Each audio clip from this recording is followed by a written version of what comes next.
Welcome to this Peer Voice activity.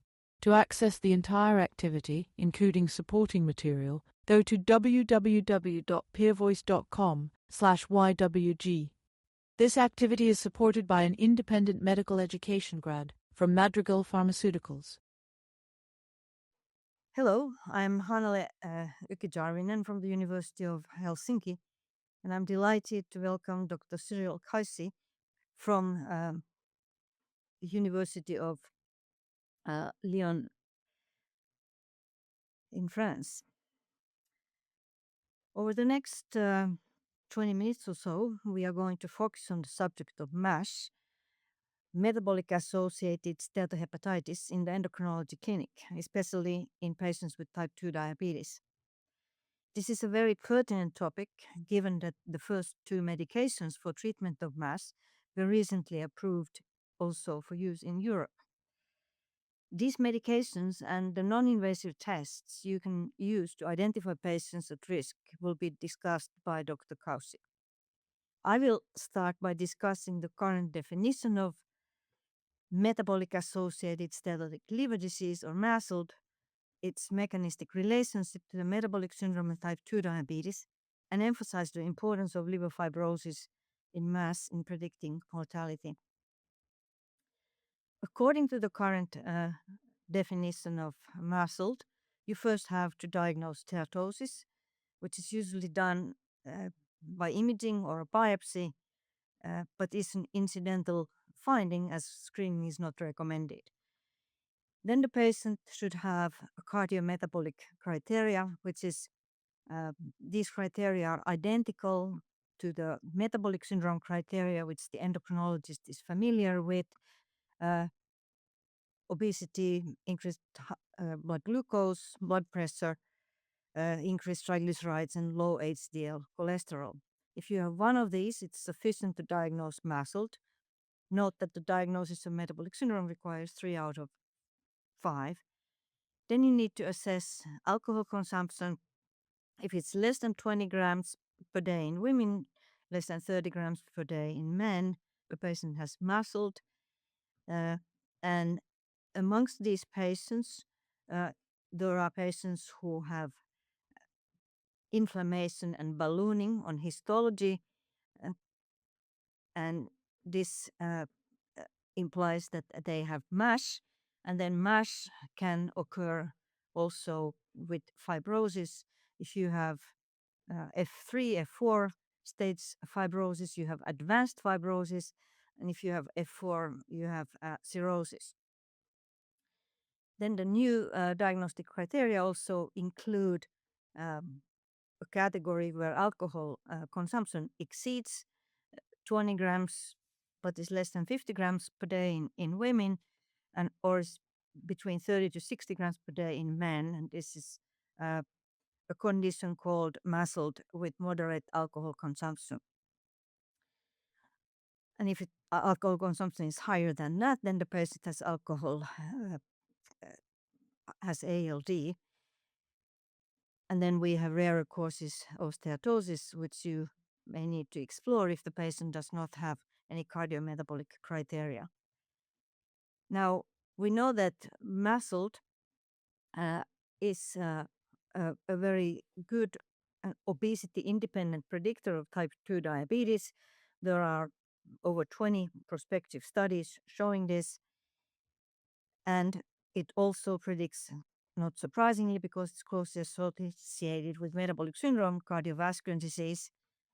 And then some patients may develop MASH, advanced fibrosis, and even some may develop hepatocellular carcinoma. Now, how is the metabolic syndrome, type 2 diabetes, related to this risk of liver disease? We know that the causes of why the liver becomes steatotic, it's overeating and physical inactivity, leading to substrate excess, high glucose, high lipids, high amino acids. And also in these patients, the adipose tissue becomes inflamed and dysfunctional and releases excess amounts of free fatty acids, which are then incorporated into triglycerides, in the liver, thus making the liver fatty. The fatty liver is resistant to the action of insulin to inhibit triglyceride production, leading to elevated triglycerides. Also, it's resistant to the action of insulin to inhibit hepatic glucose production, leading to hyperglycemia. So the fatty liver is essential in and insulin resistance in the fatty liver is essential to explaining why patients with the metabolic syndrome have hypertriglyceridemia, low HDL cholesterol, high glucose, and therefore have a high risk of type 2 diabetes and atherothrombotic vascular disease. Now, these patients who have these components of the metabolic syndrome also have a highly increased risk of major liver outcomes. If you have type 2 diabetes alone, the cumulative incidence of major liver outcomes over 15 years, according to this huge Swedish study, was less than 1%. If you have a full-blown metabolic syndrome, the incidence is closer to 3%. So metabolic syndrome and liver disease are very closely interlinked. The parameter which really predicts mortality in liver disease is fibrosis. We know that fibrosis stage is a key, and here you can see that the mortality rate ratio increases to 42 if fibrosis stage progresses from 0 to 4. The good news is that this fibrosis stage can be assessed fairly accurately, non-invasively, using elastography, as will be discussed later. As to the question, how common is liver fibrosis then in type 2 diabetic patients, which are the ones the endocrinologists especially see, this is a prospective study of 501 patients from Professor Rohit Lomba's lab, and here fibrosis was assessed with the state-of-the-art tool, magnetic resonance elastography, or MRE, and it was found that about 14% of type 2 patients had advanced fibrosis, and clinically significant fibrosis was observed in approximately 1 out of 5 people in type 2 diabetes.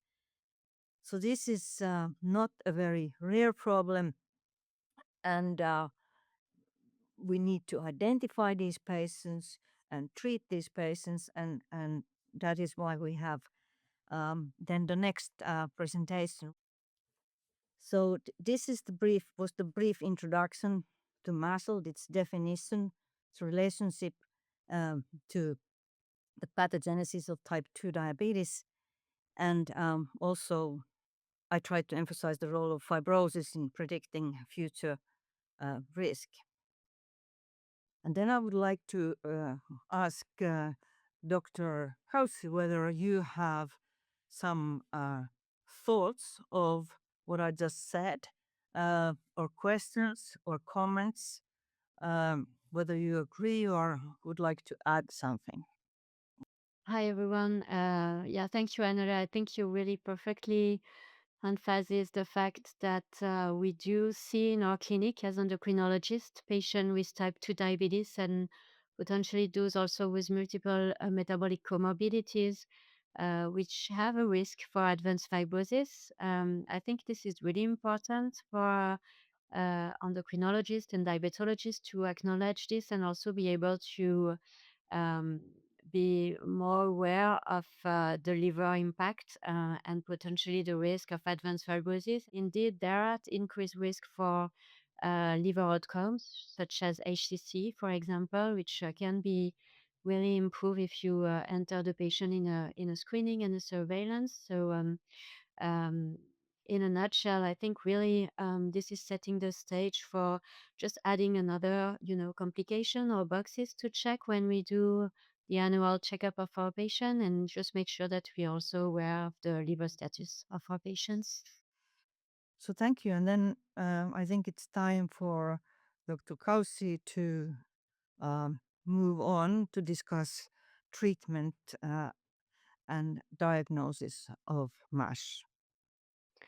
Welcome back. Having focused on why we should all be identifying and referring patient with MASH with Dr. Yki-Järvinen, I will now take a look at the new treatment option for patients with MASH and how we can efficiently, and with that I mean quite easily, assess at-risk patient to ensure timely referral and prompt intervention, which could actually really make a difference for our patients.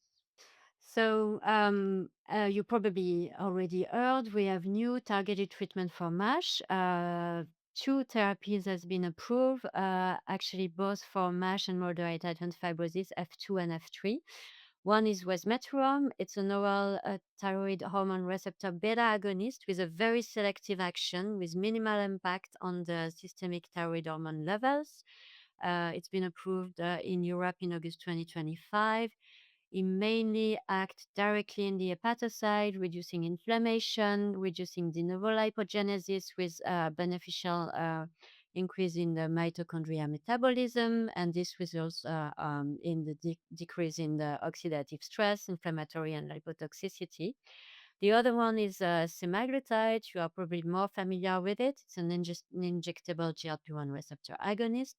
There is no receptor of GLP-1 in the hepatocyte, but the mechanism of action is mainly linked to weight reduction and reduced metabolic dysfunction overall, which also lead to reduced inflammation, lipogenesis, and downregulation of fibrosis gene regulated.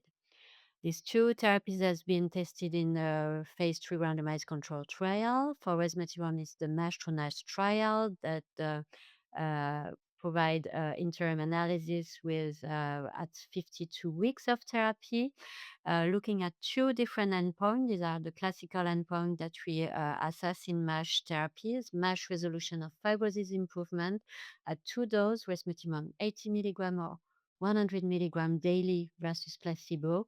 A patient achieves significant higher proportion of patients achieve MASH resolution versus placebo or fibrosis improvement. And we do observe also a change in LDL cholesterol in patients treated with resmetirom compared to placebo. Importantly, in the MAESTRO-NASH trial, there were patients enrolled with already stable doses of GLP-1 receptor, mainly for type 2 diabetes indication. And subgroup analysis has shown that the efficacy remained the same for MASH resolution of fibrosis improvement, with no differences observed based on the background GLP-1 receptor agonist therapies. The safety profile is really reassuring. The main adverse events were diarrhea and nausea in patients treated with resmetirom. These were mostly mild to moderate and did not induce a major number of discontinuation.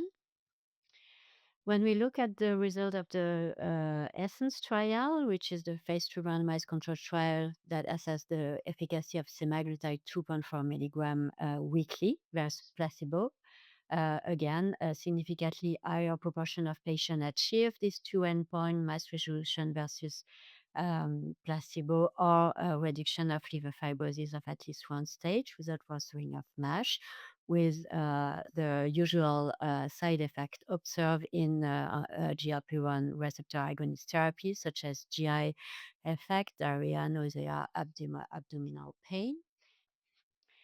And we will next discuss the non-invasive test and how we can use them to identify patients who will benefit from this new liver-targeted treatment.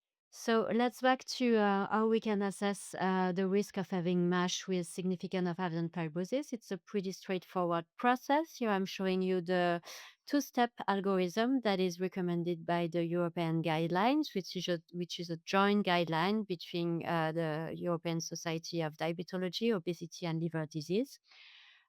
First, you start by identifying the patient at risk. And of course, as we mentioned earlier with Dr. Yki-Järvinen, this patient with type 2 diabetes or obesity with at least one cardiometabolic risk factors.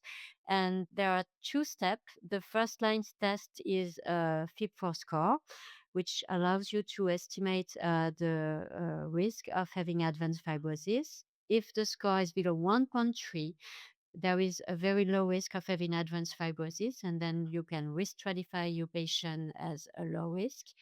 If it's above 1.3, there is a risk, and then you need to consider performing a second line test, which is VCTE, preferably, or alternative test with a higher diagnostic accuracy and especially a higher positive predictive value in order to further determine if your patient has a risk of advanced fibrosis. And as you can see in the guidelines, if the VCT is above 8 kilopascal, the patient needs to be referred in hepatology. If it's below 8 kilopascal, you need to intensify the management of comorbidities, but there is no need to refer the patient, but make sure you reassess them. So what is FIB4? FIB4 is a very simple score based on age, AST, platelet count, and ALT. As I already started to mention, there are different cutoff in order to assess the risk. What you need to remember is the low cutoff 1.3 for patient below 60 year or below 2 for patient older than 60 year, enable you to rule out with a very high negative predictive value the presence of advanced fibrosis. There's a higher cutoff, 2.67, which is really in favor of having advanced fibrosis. And in this case, also you need to refer the patient in hepatology. And there's a gray area or indeterminate zone where you would need to perform an additional test. This additional test could be vibration controlled transient elastography, which allows you to also measure the control attenuation parameter, which can confirm the presence of steatosis with different cutoff. And most importantly, we'll assess the liver stiffness, which is correlated with the presence of liver fibrosis. This has been well validated in large and multi-center international cohorts. With a low cutoff below 8 kilopascal, there is a very low risk of having advanced fibrosis, and then the patient can really stay in the endocrinology department and having all the management of comorbidities. If the patient has a high value greater than 12, there is a high risk of having advanced fibrosis, and between 8 and 12, it's a intermediate to a high risk, but the patient still needs to be referred for additional workup. We did test this second shell combination and two-step strategy in the multi-center study performed in diabetology clinic. More than 600 patients has been enrolled with MASLD, and I'm just showing you briefly the main results. When we apply this two-step strategy, the majority of our patients have a low risk of advanced fibrosis based on FIB4. You see that 54% will be risk classified as having a low risk. And for the one who has an intermediate score, when you perform secondly the VCTE, you correctly risk classify your patient with a very large number of patients classified as low risk, which are truly patients that did not have any advanced fibrosis. And approximately 14% of the population screen need to be referred in hepatology. If, and the guideline says also that if a VCT is not available in your clinical setting, there's an alternative, which is the ELF test. The ELF test is based on 3 blood-based biomarkers that are linked to the presence of fibrosis based on the liver biopsy. It's hyaluronic acid, Pro-C, and terminal peptide, and the tissue inhibitor of matrix metalloproteinase 1. Again, to cut off, if the ELF test is below 1.2, you can exclude and rule out the presence of advanced fibrosis. And patient with an ELF test greater than 9.8 would need to be referred. We did also test this two-step strategy in our cohorts. It's a reasonable alternative strategy, perform a little bit less well as VCT, but still you will appropriately classify your patient. So as a summary, of course, if your FIB4 is high, greater than 2.67, you need to refer. There is no need to try to perform a second line test. For those with an intermediate result above 1.3 up to 2.67, you can either perform a NERPS test or a VCTE and refer based on the higher threshold.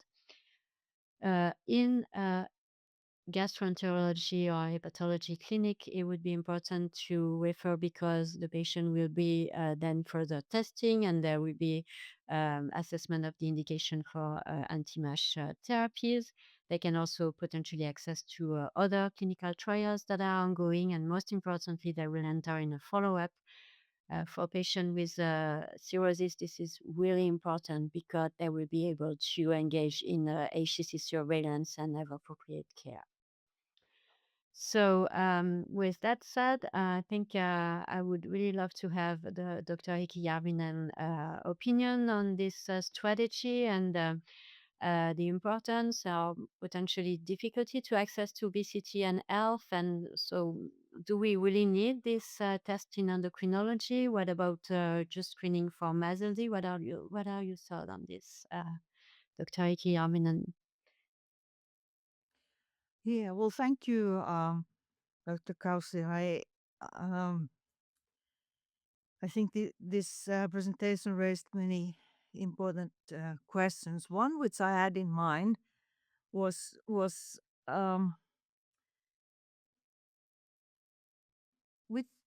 based on the treatment trials you showed. What I understand you the hepatologist doesn't have to take a liver biopsy anymore. So, which threshold do you think BCTE, for example, should exceed? Um, all other things being equal, when you start pharmacotherapy.